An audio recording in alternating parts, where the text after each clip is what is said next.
دكتور كريم، انا مقاسات عيني لا تصلح للتصحيح بالليزر، كده مفيش امل؟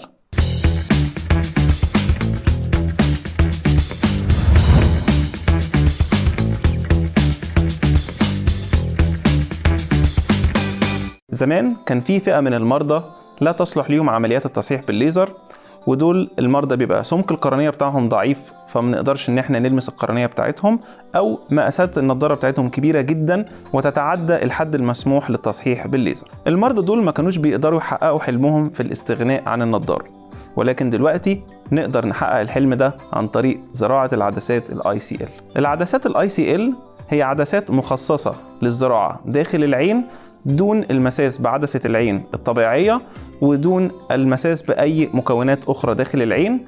بيقدر المريض إن هو يزرعها في دقايق معدودة ويستغنى عن النضارة بشكل نهائي. العدسات اللي بنزرعها هي عدسات من الجيل الثاني ومصممة خصيصا للحفاظ على ضغط العين، وبنحتاجش ان احنا نعمل اي تدخل جراحي لتظبيط ضغط العين، وبالتالي فهي عدسات آمنة تماما ويقدر المريض ان هو يزرعها وهو مطمن على عينيه. وكمان الناس اللي بتلبس نظارة تخينة جدا اللي بتسمى بقعر الكوباية ومسببة لهم أزمة كبيرة سواء في الشكل أو في الاستخدام، يقدروا دلوقتي ان هم يستغنوا عن النظارة بشكل نهائي ويتمتعوا برؤية كويسة.